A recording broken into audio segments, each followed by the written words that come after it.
Hey, what's up, folks? Welcome back to yet another episode of On the Air, the show that's all about getting IT pros and tech vendors together to geek out over technology. As always, I'm your host, Justin Ong. We've got a great show for you guys today.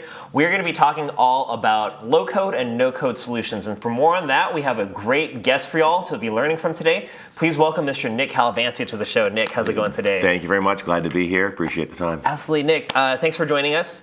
For those who have not met you before, do you mind telling us a little bit about yourself and what you do? Sure. Just in brief, I'm a Microsoft Cloud and Data Center MVP. I've spent about 25 years in enterprise IT. I make my living today actually as a full-time technical evangelist. I write and speak about technology, following the trends so that the folks out there, they've got their heads down on projects. They can't possibly have time to do all that. So I'll date myself in this reference, but I'm sort of the cliff notes of what's going on in the industry, and I try to summarize things up to let people know what they should be doing, what they should be focusing on, that sort of thing. Excellent. Well, thank you for joining us. I think you're going to be a great fit for what we're trying to get accomplished today. It's an honor.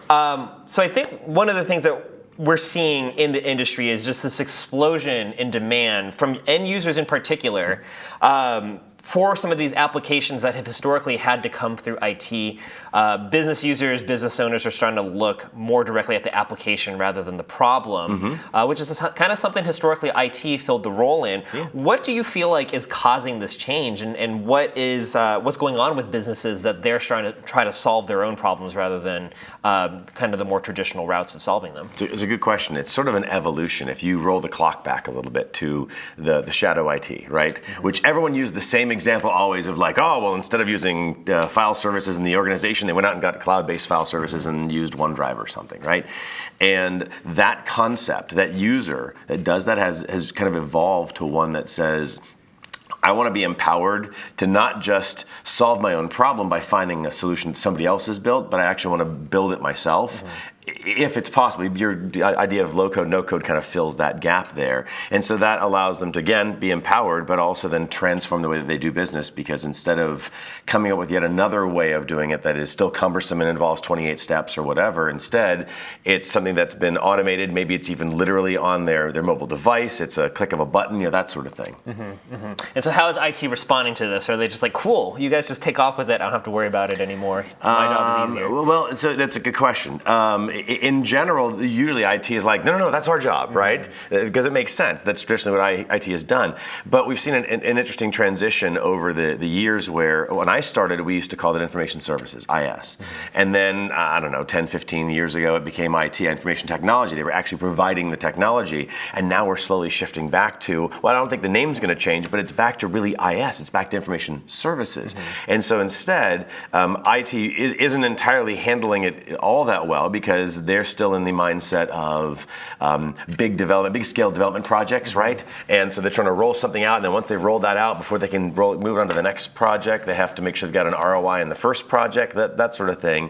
But at the same time, the people that are at least have a vision for what's going on in the industry and are thinking about these kinds of applications are seeing that it's not so much the application they have to worry about, because that's something that the user knows far better than the IT person ever would. I know my job if I'm John in accounting or whatever than the IT person does, but they still have to worry about things like security and compliance and data privacy and that sort of thing. For sure, yeah. Let's talk about that. So what do you feel like are some of the risks by, the business owner starting to take more ownership and leadership in trying to find some of these solutions, maybe with or without the full ability for IT to participate in them? Okay, so it's interesting. I don't necessarily see there is a risk, and here's why.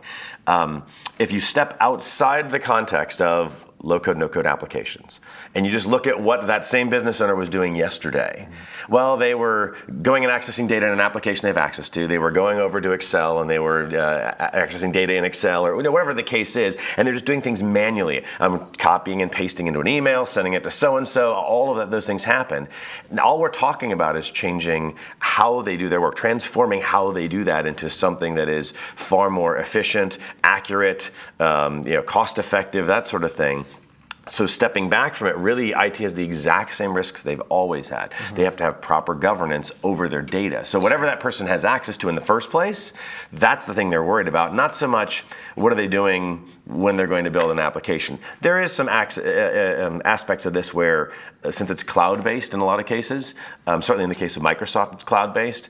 Who can see it? Can it be shared out? I mean, yeah, they have to worry about those things. But in general, it's more about ensuring the data that the line of business owner, the person that's in the trenches, whoever's going to build this application, that they have only the access to the data they should be seeing in the first place.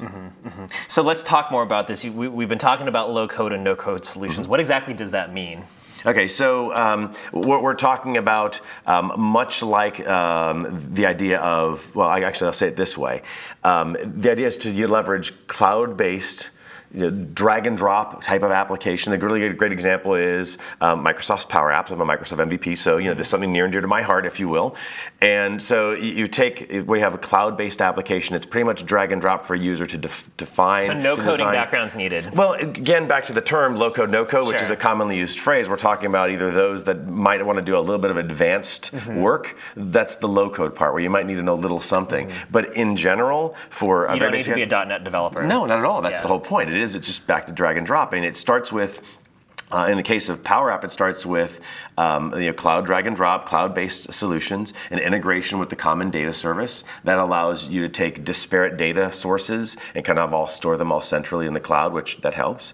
And then on top of that, there's about 200 plus different integrations with either data sources or applications. So like on the data source side, it might be, the usual suspects, Excel and a SharePoint, a library, SQL Server, OneDrive, those kinds of things that we were used to hearing. But then also, because this is about empowering employees to actually create their own apps in the way that they do it today, and they're using third-party cloud services, those same integrations also include some of the expected names that you'd see that are cloud-based applications. So Salesforce or DocuSign as really good examples. So that way they can incorporate an application, a process, whatever it is they're trying to automate, in a way that leverages both the data that they normally use and the services they normally use. And then just to kind of round it out at the end, there's a use of Microsoft Flow to create process, to create accountability, to approvals, along the way, all that kind of stuff. So instead of it just being not just a data entry on your phone, it's now really a full-fledged business process that's been completely automated. Because that's the tricky part, right? It's one thing for a solution to come out, but then you may need a developer to customize it to your specific needs, and you may need an IT operations person to administer it and make sure that it's up and running. You're saying with low-code and no-code apps like Power Apps, the business user will be able to be more responsive to their changing needs without necessarily putting what IT has historically cared about at risk. I totally agree. As a matter of fact, the example you gave of needing to go and get a developer, typically that's because it might be something like, I really need to access this particular piece of data or store it as a certain way. And instead, with these the integrations that Microsoft already has with Power Apps, you're already able to do that. It's already been defined. Certainly there's going to be some very custom, someone out there is going to have a very custom need, or there might be some, that's where the low code comes in, right? But in general, for most needs where we're just trying to take the things that an employee was doing and again transform it into something that's completely automated, runs inside of an app, whether it's on a web browser, on a full-fledged PC, or if it's inside of a mobile device or whatever. The idea is that they don't need that traditional reliance upon IT, reliance on dev in order to get it accomplished. Cool. Let's talk through a couple examples. How have you seen organizations actually utilizing some of this technology to their benefit? So a good example might be just something as simple as, let's say, a time card application. The old standard, which I'm sure still exists today, is someone literally either writing in or punching a card on a time card, at some kind of box on a wall somewhere. Going that a little bit forward, I've seen where it's just simply been modernized to where there's some kind of tablet device and it takes a picture of the person, it recognizes their face and says, okay, Justin's now timed in and clocked out, as the case would be. But that's one aspect of it. The other aspect might be I want to be able to request time off and so on. So how do I do that? And that's probably a totally different process. Well, what if instead you utilize a Power App and you build an app that allows employees to actually clock in and clock out as is necessary? But then also, let's say, request time off, and then automatically that request can be sent over to a supervisor who can then approve it, and then it gets written to whatever appropriate, whether it's an Excel spreadsheet in the most basic organization or an HR platform in something more advanced, whatever it is, that can be done as well. So those are one good example. Another one might just be something as simple as part of a process that you might have where you need to have a customer sign a contract. I mentioned DocuSign earlier. Just a simple example there of building something where you're populating the name, selecting the name of the document that needs to be signed, automatically gets sent off as part of an automated larger process. So I'm giving very specific small examples, but I think the idea here is to think about each employee, not just necessarily line of business owners, but every single employee could actually say, for my one small piece of the overall process, I want to automate that. I want to transform the way that happens in a way that's far easier for me and everyone that I interact with to work. So I mean, I can certainly see how that would be cool from an employee's perspective to be able to, have that app meet their needs, as well as the manager who's kind of directing traffic and being able to kind of oversee that process. How does IT feel about, business owners being able to access this, actually touching payroll information and that kind of stuff? Isn't there a risk, or isn't that, a concern for IT, for business users to be, kind of touching these systems more directly? It's a fair question. On the upside, remember that they're far closer, like I mentioned, to the applications, to the needs, that sort of thing. So it's really tough for IT just has to take specs and then go to development and try to build something. So I think that there's the upside there, but the concerns really go back to what I mentioned earlier about IT thinking about governance of the data itself more so than the application, because the application is just another way to do the same thing. This isn't, in fact, this is a very much not like my opening example of, let's say, a user totally bypassing IT, saying, I'm not going to use the file sharing we have internally, I'm going to use my own file sharing and just go grab OneDrive, and way back then it was simply a personal OneDrive account, and that's the result for things like OneDrive for Business, because they need enterprise file sync and share. Okay, cool, we can do that too. But we're talking about something totally different. We're talking about them just simply transforming how they do business, but they're doing the exact same business they were doing before. So I think there's really not a huge amount of risk other than just IT being very focused on, if this is cloud-based, who can access it. And as long as we're talking about the same employees that were accessing it before, then there isn't a risk. So for IT, it's really about creating a sandbox for the users and be like, you guys can do whatever you want, whatever meets your needs. We've protected you guys to make sure that nothing too funky is going to happen. With these line of business systems, which are critical for moving the business forward. Right, and those integrations that exist with, let's say, Power Apps, the integrations that exist there are helping actually create some of that sandbox, because they're defining what you can connect to and what you can't. And then it's just a question of IT being aware and sanctioning the access of the very same data that the user normally accesses anyways, but doing it in this manner. In a safer way. Yeah. Sure. I mean, this all sounds great. So if I'm an organization, this sounds interesting to me. How can I tell if these low-code, no-code type platforms and solutions are right for my needs? Okay, so I'll give you a couple of check boxes so that if someone's thinking about it, they can go, that's me, that's me, that's me, that's me, sort of thing. The first thing is a desire to transform the business in the first place. So if there is a desire to transform how we operate, that's the first checkbox. Then you should be thinking about this, because once you start from there, you go, well, wait a second, that means more development. Oh, that's going to be so much money, and we don't have time, and don't want to do that yet. But start with one. I want to transform. Checkbox. Okay.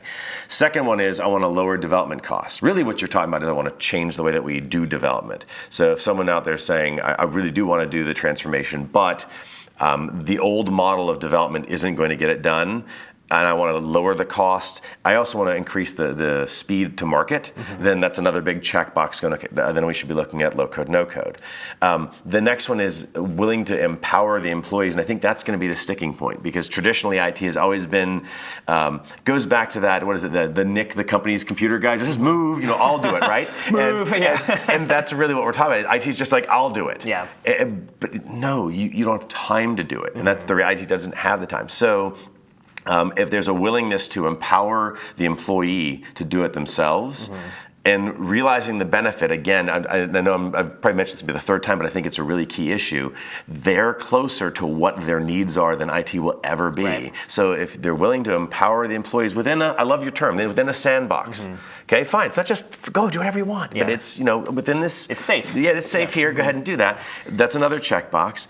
And then utilizing a common data store. Yeah, one of the key issues here, and this is one of the reasons why Microsoft has the integration with the Common Data Service, is you have the potential with 200 integration points plus to connect and have data everywhere. Wow. But what I need as an employee and what you need as an employee, we might actually need to get access to the same data. So me having data, let's say in an Excel spreadsheet, while supported, may not be the best answer for the business because it's over in my folder that only I have rights to and you don't, see what I mean? So instead, Common Data Service, that's important, a Common Data Store in general, but a Common Data Service in the case of Power Apps.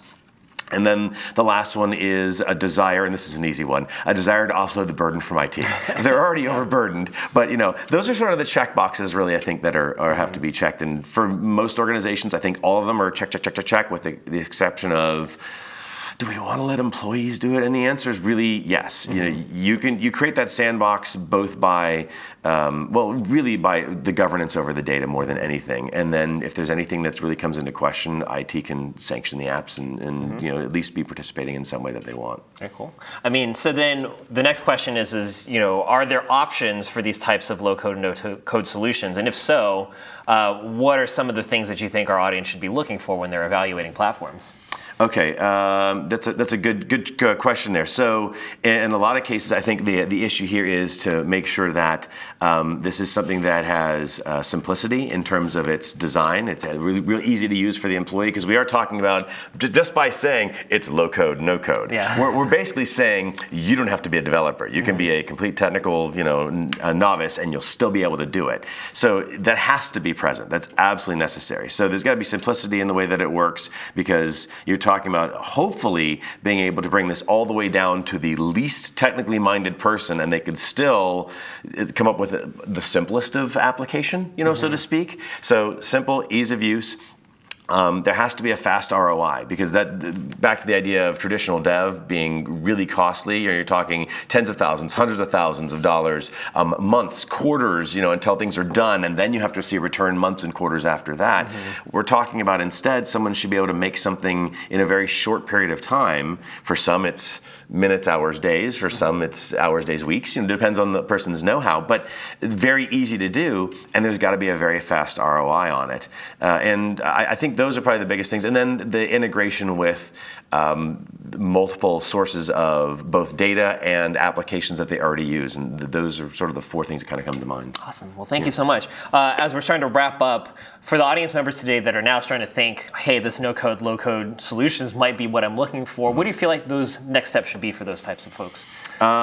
Certainly searching for solutions that exist. Obviously, being MVP, I'm thinking about Microsoft, and that's of course as simple as doing a quick search of Power Apps, and there's a ton of video examples that are, an absolute ton of examples, tons of application examples. The how-to, you can almost get to within just a couple of clicks and understand how to actually start doing your own application. So I think instead of this being something where people think, and Microsoft is actually a really good example of what they should be looking for, even if they're going to look at other solutions, but looking at Microsoft, literally, if you start as you're just trying to find some solutions, you might find yourself in a couple clicks already like building an app and not realizing it. Cool. And it should be that easy no matter what you're looking for, but it certainly is in the case of Power Apps. Well, wonderful. Well, Nick, thank you again so much for joining us. I definitely learned a lot, and I think our audience did too. Again, like Nick had mentioned, if you're interested in learning more about low-code and no-code app solutions, including Microsoft Power Apps, make sure to check out the Microsoft website. And until next time, stay safe, and we'll see you guys back here next time. Bye, everyone.